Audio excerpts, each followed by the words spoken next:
Filippin kapitlu 1. Naqraw hekk. Ġibu irwieħkom denjament tal-Evanġelju ta' Kristu. Ġibu ruħkom denjament tal-Evanġelju ta' Kristu. Pawlu, mill-ħabs, qiegħed jikteb lill-insara fil-belt ta' Filippi, belt li kienu stess illi beda, tiftakru l-istorja ta' Lidja dejn ix-xmara u tal-kalzrier li sar it-terremot u jikkonverta. Sadattant Pawlu telaq minn hemm għadha minn ħafna affarijiet spiċċa arrestat sentejn il-ħabs, ħaduh Ruma għadda minn Malta, qiegħed il-ħabs hemmhekk qiegħed arrestat u qed jikteb lil dawn l-aħwa tiegħu li kienu għal qalbu ħafna. Xewqa tiegħu hija din.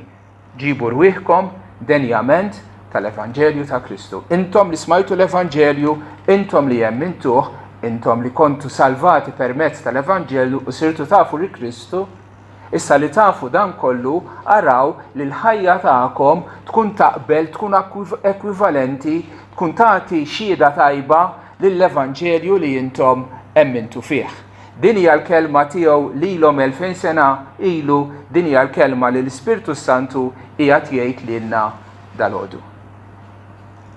Araw li ġibu rwieħkom denjament tal-Evanġelju ta' Kristu, Pawlu qalilhom sabiex sew jekk niġi u narakom jew nibqa' assenti, nisma' dwarkom illi tieqfu sħiħ fi spiritu wieħed fema waħda tikkumbattu flimkien għal fidi tal-Evanġelju.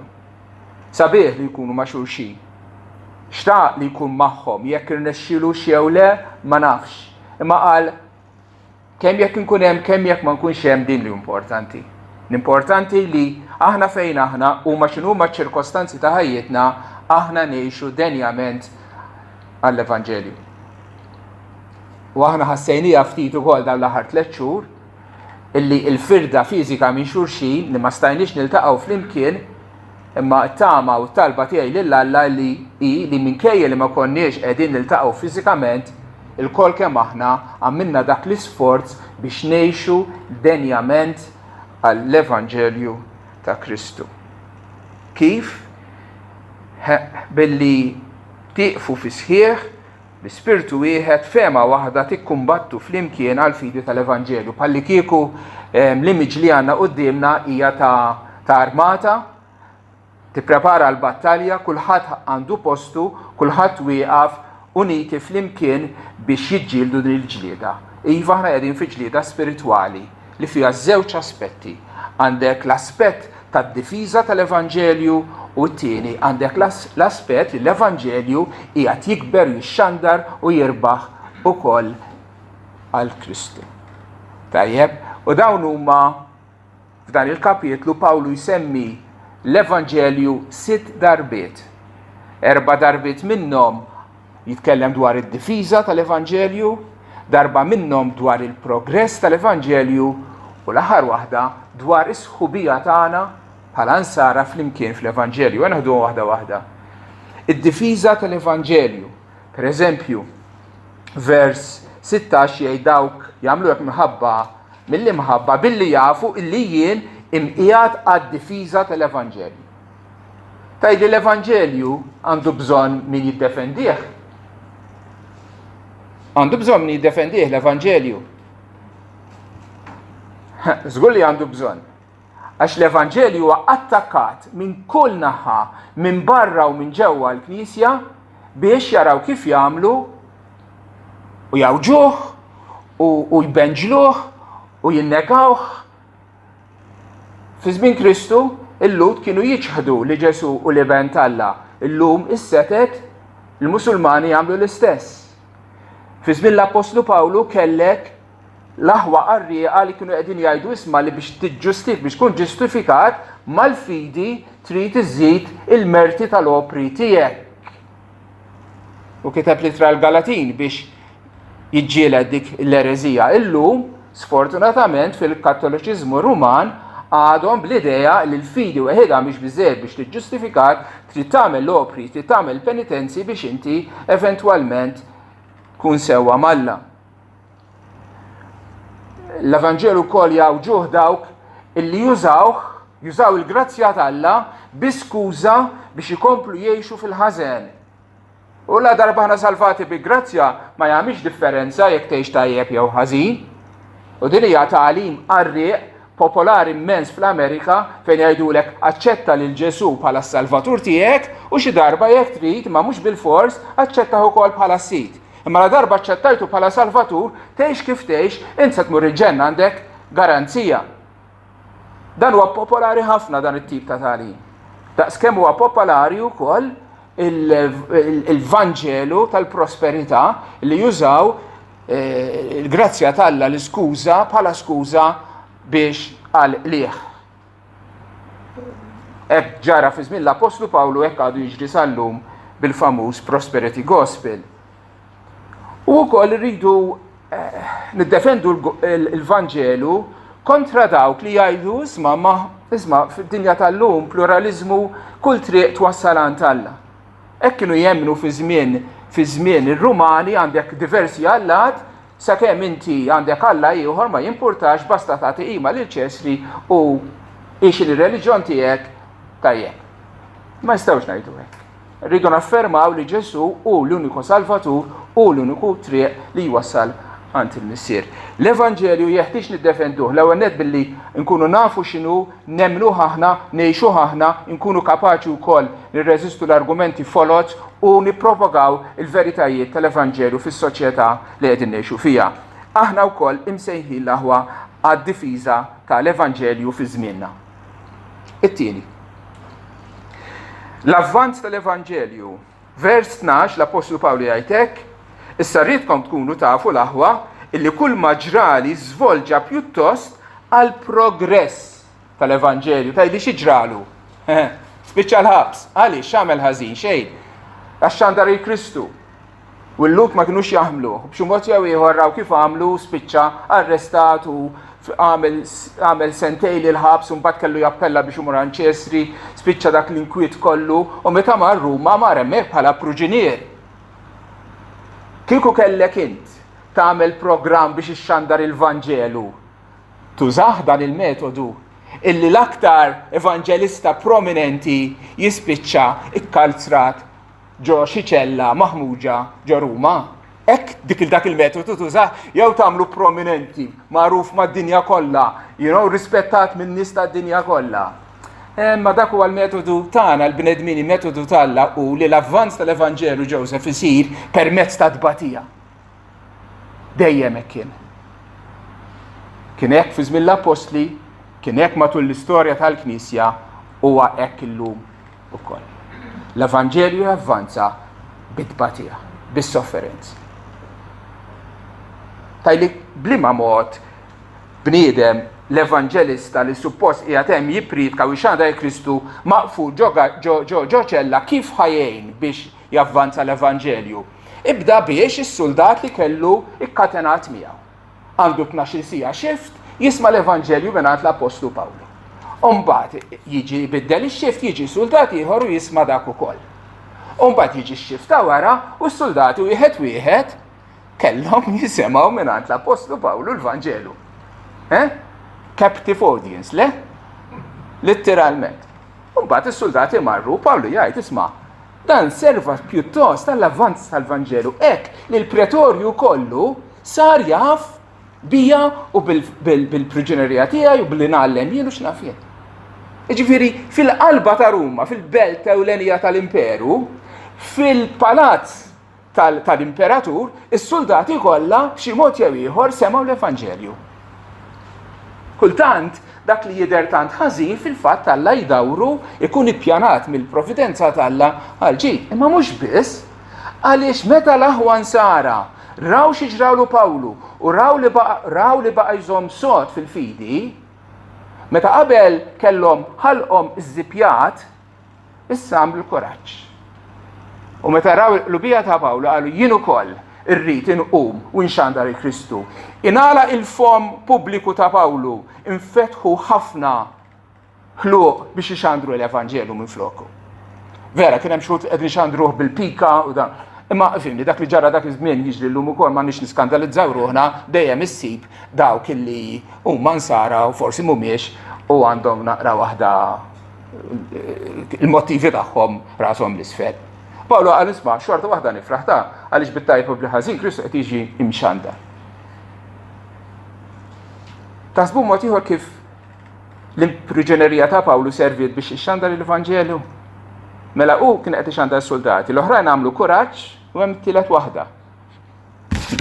Littra li kiteb lil Filippin hija waħda mill-epistoli tal-ħabs ma' littra l-Kolossin u littra l-Efesin illi Pawlu kellu l-kwiet biex joqgħod hemm jikteb dawn litri tant profondi illi servew biex ixxandru l-Evanġelju mhux fi priedka waħda imma fis-seklu l-ewwel wieħed u fit-tieni u fit-tielet għal 20 seklu sħaq Pawlu baqa' jxandar l-Evanġelju permezz ta' dawn litri saħansitra lilna wkoll illum. Iva Alla kapaċi juża s-sofferenzi tal-bniedem għall-avvanz tal-Evanġelju. Jiġini f'moħħi xi ħadd ieħor li Alla taħ naqra break mill-ħajja ta' kuljum tefgħu fil-ħabs biex jikteb ktieb tajjeb. Tafu minnu? John Bunyan, Pilgrim's Progress, le? It-batija hija parti mis-sejħa tagħna, infatti jgħidilna fit-tmiem tal-kapitlu fejn jgħid għax lilkom hu moti b'xejn għal Kristu, mhux biss li temmnu fih, iżda wkoll li tbatu għalih. Kien moti lilna li nemmnu. Emminna mhux għax aħna konna urrif aktar minn ħadd ieħor, kienet għotja minn Alla li aħna emminna fi Kristu. Imma da mhux biss. Imma għandna l-privileġġ iva illi mbagħtu għalih ukoll. Ħares, inti ħadbati għal xi ħadd li tqisu bħala prezzjuż le? Għażiż għalik. Il-lest li mbagħti għat-tfal tiegħi għal mara tiegħi għax inħobbhom. Jiena lest li mbagħti għal Kristu u l-Evanġelju tiegħu għax għalija huma eżes saħansitra mill-ħajti stess. Kont qed nara din il-ġimgħa f'raħal fl-Indja. Raħal ta' 120 familja, 3 minnhom insara. Persegwitati mill-bqija tar-raħal. Daqqa waħda ġew mobba u skos nies fid-djar ta' dawn it-3 familji biex joqtlu, biex jaqbdu u joqtlu l-raġel tal-familja, l-missier. Tnem minnhom irnexxielhom jaħarbu, it-tielet wieħed ir-raġel ma kienx hemm imma sabu t-tifel tiegħu ta' 16-il sena. Qabduh, ħaduh mid-dar, biċċruh, faqawlu rasu bil-ġebel, daqqiet ta' sikkina u qatluh. Għalfejn? Għax hu Kristjan.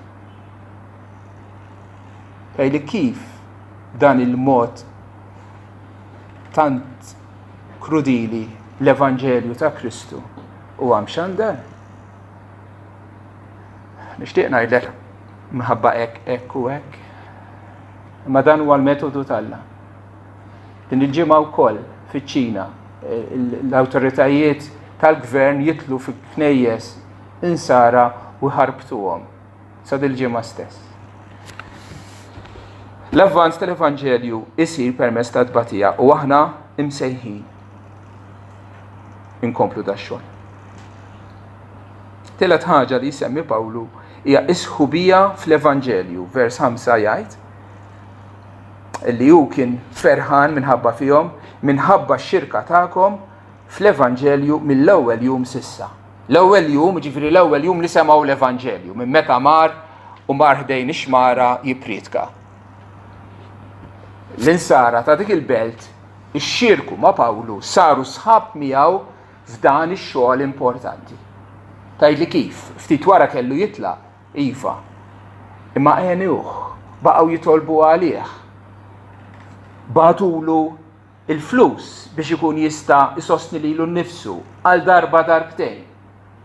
U meta saru jafu li qiegħed Ruma arrestat, bagħtu lil Epafroditus wieħed leaders ewlenin tagħhom botja biex jagħtuha lill-Apostlu Pawlu.